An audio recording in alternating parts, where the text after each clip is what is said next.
Hi പ്രിയരെ, നമസ്കാരം. സത്യം എത്ര മൂടി വെച്ചാലും അസത്യത്തിൻ്റെ മറ നീക്കി അത് പുറത്ത് വരിക തന്നെ ചെയ്യും. മഞ്ഞിൻ്റെ മറ നീക്കി എത്തുന്ന വെയിൽ പോലെ. അപ്പോൾ ഒരു വീഡിയോ കണ്ടിട്ട് നമുക്ക് തിരിച്ചു വരാം. എല്ലാവരും സപ്പോർട്ട് ചെയ്യുക.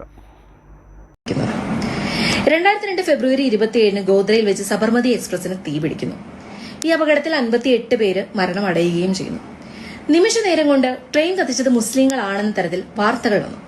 ഗുജറാത്ത് സർക്കാർ അന്ന് നിയോഗിച്ച അന്വേഷണ കമ്മീഷൻ, അതായത് നാനാവതി കമ്മീഷൻ, പ്രസ്തുത ആരോപണങ്ങൾ സാധൂകരിക്കുന്ന തരത്തിൽ, അതായത് ട്രെയിനിന് തീവച്ചത് മുസ്ലിം അക്രമകാരികളാണെന്ന റിപ്പോർട്ടും സമർപ്പിക്കുന്നു.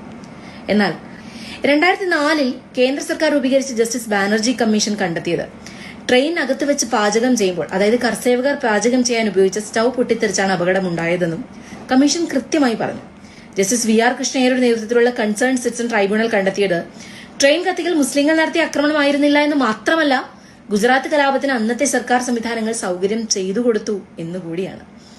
1996-97 കാലത്ത് ഗുജറാത്ത് മുഖ്യമന്ത്രിയായിരുന്ന ശങ്കർ സിംഗ് വഗേല ഔട്ട്ലുക്ക് മാഗസിന് നൽകിയ അഭിമുഖത്തിൽ ഗോദ്ര ട്രെയിൻ തീവയ്പ്പിന് പിന്നിൽ ഹിന്ദുത്വവാദികളുടെ കൈകൾ തന്നെയാണെന്ന് ആരോപിച്ചു.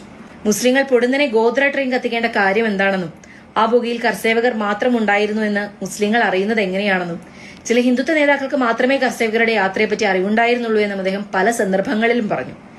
ഈ സന്ദർഭത്തെക്കുറിച്ച് ഏറെ ശ്രദ്ധേയമായ മറ്റൊരു കാര്യം ഫോറൻസിക് ലബോറട്ടറി റിപ്പോർട്ട് തന്നെയാണ്. 3/5/2002 സംഭവം സന്ദർശിച്ച ശേഷമാണ് ഒരു സംഘം വിദഗ്ധർ തങ്ങളുടെ നിഗമനത്തിലെത്തുന്നത്. S6 കമ്പാർട്ട്മെന്റ് തീപിടിച്ച സ്ഥലത്ത് അതേപോലെ വേറൊരു കോച്ച് നിർത്തി ചില പരീക്ഷണങ്ങൾ നടത്തുകയും S6 കോച്ച് സൂക്ഷ്മമായി പരിശോധിക്കുകയും ചെയ്ത ശേഷം തയ്യാറാക്കിയ റിപ്പോർട്ടിൽ തീപിടുത്തം കോച്ചിനുള്ളിൽ നിന്നുണ്ടായതാണെന്നാണ് കാണിച്ചിട്ടുള്ളത്. ഭൂമിയിൽ നിന്നും 7 അടി പൊക്കത്തിലുള്ള ജനാലകൾ വഴി ബക്കറ്റുകളും കന്നാസുകളും ഉപയോഗിച്ച് വെള്ളം കോരിയൊഴിക്കാൻ നടത്തിയ പരീക്ഷണങ്ങളിൽ ഏതാണ്ട് 15% മാത്രമാണ് ഉള്ളിലേക്ക് കടത്തിവിടാനായുള്ളൂ. ബാക്കി മുഴുവനും കോച്ചിന്റെ ഇരുവശങ്ങളിലും നിലത്ത് തൂവി പോവുകയായിരുന്നു. ഇത്ര അധികം പെട്രോൾ വെളിയിൽ വീണാൽ തീപിടിച്ചപ്പോൾ അവിടെയും വലിയ തീപിടുത്തം ഉണ്ടാകേണ്ടതാണെന്നും എന്നാൽ അന്ന് അങ്ങനെ ഉണ്ടായിട്ടില്ല എന്നുമായിരുന്നു വിദഗ്ധ അഭിപ്രായമെന്നും മുൻ ഗുജറാത്ത് DGP ജാദവേദ നമ്പൂതിരിയും വ്യക്തമാക്കിയിട്ടുണ്ട്. 2007 തെഹൽക്ക നടത്തിയ അന്വേഷണത്തിലും ട്രെയിൻ തീവയ്പ്പിലെ ഗൂഢാലോചന പുറത്തുവന്നു. ഗോദ്ര ട്രെയിൻ കത്തിക്കൽ പ്രോസിക്യൂഷൻ ഹാജരാക്കിയ തെളിവുകളും സാക്ഷികളും കെട്ടിച്ചമച്ചതായിരുന്നു എന്ന അവരുടെ ഒളിക്യാമറ അന്വേഷണം പുറത്തു കൊണ്ടുവന്നു. ഗോദ്രയിലെ ട്രെയിൻ തീവയ്പ്പിന് പിന്നിൽ മുസ്ലിങ്ങളായിരുന്നു എന്ന സംഘപരിവാറിന്റെ വാദത്തെ ഇത് പൊളിച്ചു. അന്ന് ട്രെയിനിന് തീവയ്ക്കാൻ പ്രതികൾക്ക് പെട്രോൾ വിറ്റു എന്ന് പറഞ്ഞ് പ്രോസിക്യൂഷൻ കണ്ടെത്തിയ സാക്ഷികൾ തന്നെ ഞങ്ങൾ പോലീസിന്റെ ഭീഷണിക്കും നിർബന്ധത്തിനും വഴങ്ങിയാണ് സാക്ഷി പറഞ്ഞത് എന്ന് തെഹൽക്കയോട് വെളിപ്പെടുത്തി. പിന്നീട് അധികാരത്തിൽ വന്ന BJP ഈ റിപ്പോർട്ടുകളെല്ലാം തന്നെ ഇല്ലാതാക്കി ഗുജറാത്ത് കലാപം തന്നെ മനുഷ്യ മനസ്സുകളിൽ നിന്ന് മായ്ച്ചു കളയാനുള്ള പ്രവർത്തനങ്ങളിലാണ് ഏർപ്പെട്ടത്. അവസാനമായി BBC പുറത്തിറക്കിയ ദ മോദി ക്വസ്റ്റ്യൻ എന്ന ഡോക്യുമെന്ററിക്ക് നിരോധനവും ഏർപ്പെടുത്തി.